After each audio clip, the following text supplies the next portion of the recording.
নমস্কার, ঠিক সন্ধ্যে 6টা নিউজ 18 বাংলায় জেলা থেকে সরাসরি নিয়ে আপনাদের সঙ্গে রয়েছে আমি তমশ্রী। শুরুতেই যে খবরের দিকে নজর রাখতেই হবে, অর্থাৎ মারধর, শ্বাসরোধ করে খুনের পরে ধর্ষণ, সিভিক ভলেন্টিয়ারের বিকৃত লালসার শিকার আরজিকরের চিকিৎসক পড়ুয়া। জেলায় উঠে এসেছে চাঞ্চল্যকর তথ্য।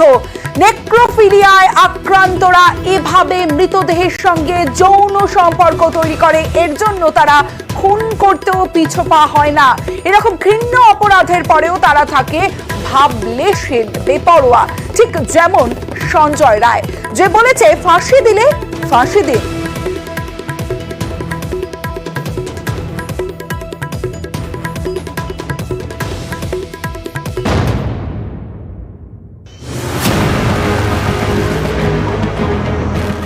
আরজিকরের এমার্জেন্সি বিল্ডিং এর 4 তলায় চেস্ট মেডিসিন বিভাগে সেমিনার হল। শুক্রবার সকালে এখান থেকেই উদ্ধার হয় কর্তব্যরত পিজি ডাক্তারি ছাত্রীর দেহ। শুক্রবার রাতেই সিভিক ভলেন্টিয়ার সঞ্জয় রায়কে গ্রেপ্তার করে পুলিশ। তাকে জেরা করে চরম নৃশংসতার তথ্য পুলিশের হাতে। পুলিশ জেরায় জানতে পেরেছে, প্রথমে মুখ হাত চেপে ধরে চিকিৎসকের চিৎকার আটকানোর চেষ্টা করে সঞ্জয়। তাতে কাজ না হওয়ায় মারধর শুরু করে। তারপর গলা টিপে শ্বাস রোধ করে খুন করে তরুণী চিকিৎসককে। এরপর মৃতদেহকে ধর্ষণ করা হয়। এখানেই শেষ নয়, চিকিৎসকের চুলের ক্লিপ যৌনাঙ্গে ঢুকিয়েও চালায় নির্যাতন। এসব শুনে অনেকেই আটকে উঠছে। মৃতদেহের সঙ্গে যৌন সম্পর্ক, মেরে ফেলার পরে ধর্ষণ, কতটা বিকৃত মানসিকতার হলে এমন অপরাধ করা যায়। বিশেষজ্ঞদের মতে এটা এক ধরনের বিরল রোগ। রোগের নাম নেক্রোফিলিয়া। নেক্রস ও ফিলিয়াস এই দুই গ্রিক শব্দ থেকে রোগের নাম নেক্রোফিলিয়া। নেক্রস কথার অর্থ মৃতদেহ, ফিলিয়াস শব্দের অর্থ আকর্ষণ, অর্থাৎ মৃতদেহের প্রতি যৌন আকর্ষণ। নেক্রোফিলিয়ায় আক্রান্তরা এরকমই বিকৃত যৌন সুখ পেতে চায়।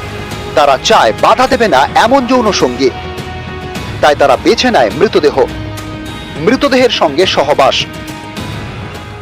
কিছু লোক তারা সেক্সুয়াল গ্র্যাটিফিকেশন পায় ডেড বডিকে রেপ করে। যারা সোশ্যালি খুব একটা অ্যাক্টিভ নয় কিংবা সামনাসামনি কাউকে প্রপোজ করতে পারে না এবং ফিজিক্যালি অনেকটাই উইক, তারা কিন্তু তাদের রেপ করবার একটা মাত্র উপায় থাকে যখন যে রেপ হচ্ছে সে কোনো প্রতিবাদ জানাতে পারে না। It's a very very rare disorder. ইউরোপে প্রথম নেক্রোফিলিয়া রোগের সন্ধান মেলে। সেখানে মর্গের এক কর্মী মৃতদেহের সঙ্গে সহবাস করত। নেক্রোফিলিয়ায় আক্রান্তদের মূলত 3 ভাগে ভাগ করা হয়। নেক্রোফিলিক ফ্যান্টাসি, এক্ষেত্রে মৃতদেহের সঙ্গে যৌন সম্পর্কের কল্পনা করা হয়। রেগুলার নেক্রোফিলিয়া, এক্ষেত্রে মৃতদেহের সঙ্গে যৌন সম্পর্ক করতে দেহ খুঁজে বেড়ায়।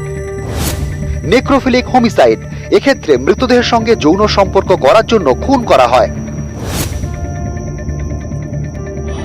তদন্তে পুলিশ জানতে পেরেছে, অপরাধের পর তথ্য প্রমাণ লোপাটের চেষ্টা করে সঞ্জয়। জুতো জামায় থাকা রক্তের দাগ ধুয়ে ফেলে। কিন্তু অনেকেরই প্রশ্ন, কাক ভরে কিভাবে হাসপাতালে 4 তলা সেমিনার হলে ঢুকতে পারলো সিভিক ভলেন্টিয়ার সঞ্জয়? নিরাপত্তারক্ষীদের নজর এড়ালো কিভাবে? জানা গিয়েছে, ধৃত সিভিক ভলেন্টিয়ার সঞ্জয় রায় পুলিশের ওয়েলফেয়ার বোর্ডের সদস্য। কোন অফিসকর্মী ভর্তি হলে তার খোঁজ খবর নিতে যেতে হতো সঞ্জয়কে। সেই সূত্রে কলকাতার বিভিন্ন হাসপাতালে তার নিয়মিত যাতায়াত ছিল। পরিচিত মুখ দেখেই হয়তো কোনো নিরাপত্তা কর্মী আটকাননি। সঞ্জয়কে জেরা করে নাকি এমনই জানতে পেরেছে পুলিশ। অনেকেই মনে করছেন, যেভাবে মহিলা চিকিৎসকের উপর নির্যাতন হয়েছে সেটা কারো একার পক্ষে করা কঠিন। তাহলে কি সিভিক ভলেন্টিয়ার সঞ্জয় রায় ছাড়া আরও কেউ জড়িত? এর উত্তর খুঁজছে পুলিশ। ঘটনাস্থল থেকে দলা দলা চুল সংগ্রহ করেছেন ফরেনসিক বিশেষজ্ঞরা। নিহত চিকিৎসকের শরীরেও একাধিক জায়গায় আঁচড়ের ক্ষত পাওয়া গেছে। ওই আঁচড় কি শুধু সঞ্জয়ের, নাকি আরো কেউ ছিল? এসবের উত্তর পেতে ডিএনএ পরীক্ষা করতে চাইছে পুলিশ। নিউজ 18 বাংলা।